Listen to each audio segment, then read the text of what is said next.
do these two But together. it couldn't be a new one. I think maybe someone Both tried of to them do it. crazy.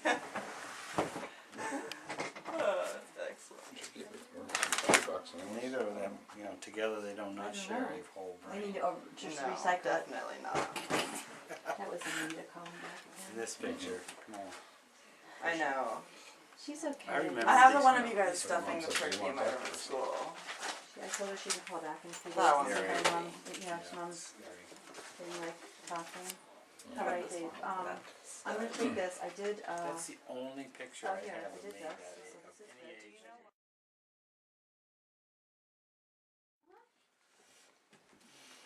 Right. You know, they couldn't get New Mexico, whatever his name is, Richardson. Now they can. Oh my goodness. Oh, You'd have a plate. it's only our future we're talking about. Nice Yeah, little meal. exactly. Salad. Is that the food that John brought, Leslie? It is. Hi, Dave. Hi there. He got a roasted chicken. Roasted chicken. I know. Ellen They said there's plenty out there. And gu- requested a roasted chicken for Yeah. dinner, so. and guess who's in the kitchen? Mom, I got a cantaloupe John. that I'm ripening for you. And nice. John and Pepper in the kitchen, chowing down. How do you Steve? ripen a cantaloupe?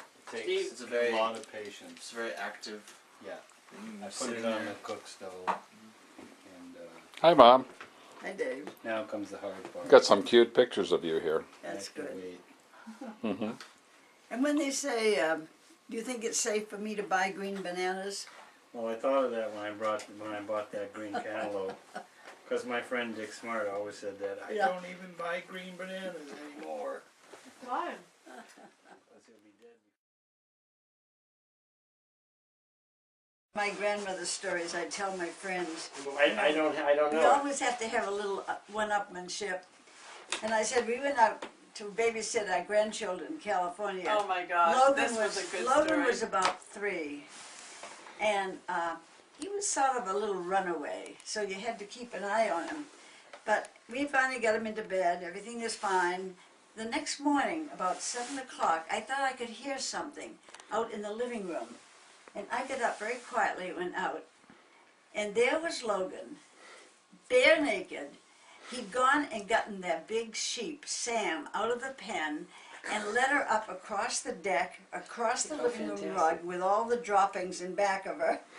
And there they were, sitting in front of the television set. I never heard that. That's As cute as fantastic. he could be, and he says, "She's my friend." Fantastic. Really? Yeah, Oh, wow. What a great story. that's one of my grandmother's stories. I think that's a wonderful story. She's my friend with that cute grin on. Oh my goodness. How could you be angry with a little boy like that? Oh, that was so cute. I had heard the story being told with the preface of he had gone in to see Dave and Lindsay earlier in the morning, and they said, "Logan, go back to bed. Go back to bed. It's too early to be up." But he was wide awake, so he then proceeded to go look for a friend, somebody to hang out with. I think that must have been another time because I think he brought that sheep in every Saturday morning, as a matter of fact. I remember his mother taking a paper towel and going around picking up all the Sounds the like me, I doodads, with the cats. droppings from the sheep. Yeah. Yeah. Well. Yeah. Oh, and then the other one I have to tell. The Cats. droppings from the sheep. Yeah. Yeah. Well. Yeah. Oh, and then the other one I have to tell about Logan. I think it was it Logan or was it Taylor? No, it was Logan. It was his room. Your mother had a wonderful party when we were there, and your grandparents were there. Irma Clevenger. And I forgot, what was his name? Gene, Gene. Irma was your great grandparents. great-grandmother. I'd Great-grandmother. never heard of Irma. And she was quite old. She was in her 90s, I think. She was quite old. She was 90. Yeah. Anyway, they had a lot of punch, and the kids could come and go and get their drinks and sandwiches. And it was just a wonderful time. And then Logan and Henry Uh-oh. Trouble. went into Logan's room to play with his train or something or other, and they were building things. And just as I went through the door, I saw this geyser of purple liquid coming out of Logan's mouth like this. And he goes, ah! Now Logan had a beautiful blue rug in his room. Beautiful, medium blue, lovely blue rug. Here we have purple. Now it's medium purple. And what's it, Clevenger, his grandmother? Irma. You just told me, yeah. She had just come in, and I said, come on, Irma, we got to clean this up. He said, yes. She says, we certainly have. I said, what's going to take out this blue stain? It was just standing right out like these things.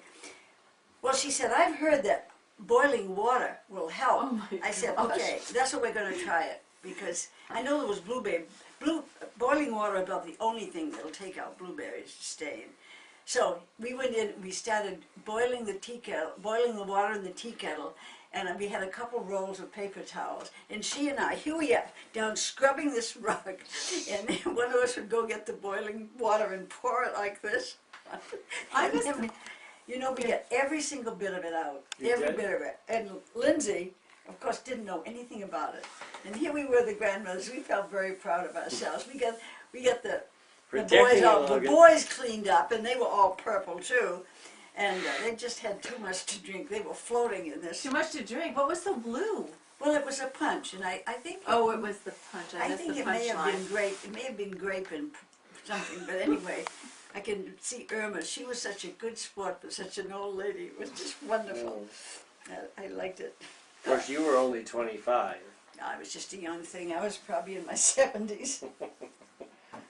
But we did it with hot water and scrubbing of the towels and Yeah, that's good. I love that story. That's good, Mom. yeah.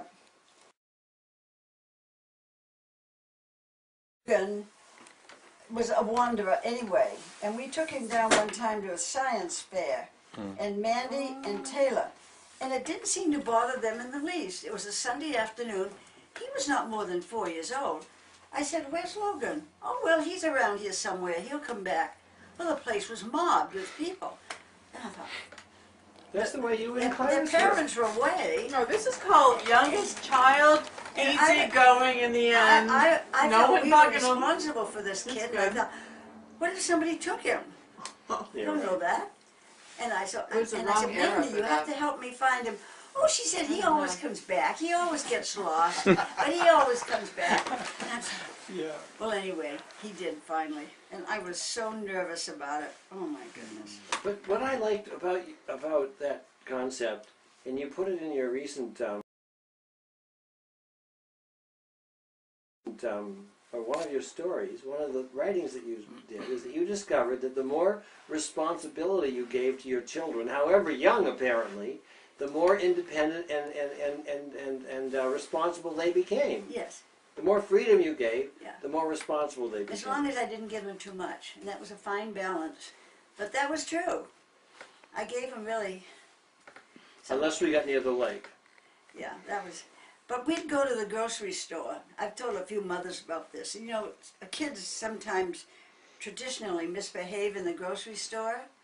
And I said to you, I said, now look, you can all stay in the car, and I'll go do the grocery shopping, or you can come and help me. But everybody's got to pay attention and get the right thing, and we can be out of here in 5 minutes. Okay, we'll come. So I wouldn't give you a list. I'd say, Leslie, you get the peanut butter. You know the kind we like. The homogenized, without the oil on the top. You get the Without peanut the butter. salmonella, yeah. And the red seedless jelly. And you get this, and you get... The older boys, I gave them about 4 or 5 things to do. And they got so they could remember a lot. So we were all in there running loose all over Absolutely. the grocery store? Yes, bring it back and put it in the counter, in the That's good. carriage. And this was up, when it was up at the A&P up on Elm Street. And it worked Elm out Street wonderfully. or Valley Street? Yeah, up in North Manchester. Yeah, it was up there. Anyway, I thought it was really remarkable to me that these 2 boys, of course I gave them the biggest challenge of all. I gave them the most things to remember. And sometimes they'd bring back something that I hadn't even thought of. And I'd say, no. Like, what Fluff was it? another. Cool Whip or something like that. See? I Not said, cool, no. but there was no such No, thing. no. Fluff That and goes udder. back. I don't want that. Yeah, Oh, fluff. but it's so good. I said maybe later, but not now. So I made them take that You back. had your budget. But absolutely, and I know when I checked out, I had a few little surprises, but that was okay. I really didn't care, as long as it was something that was suitable. But Oh, that that's worked great. out so well, because I said, we'll get out of here in no time if you kids all pay attention and remember what you're supposed to get. What about when you used to try to roust us up for Sunday and get us all down to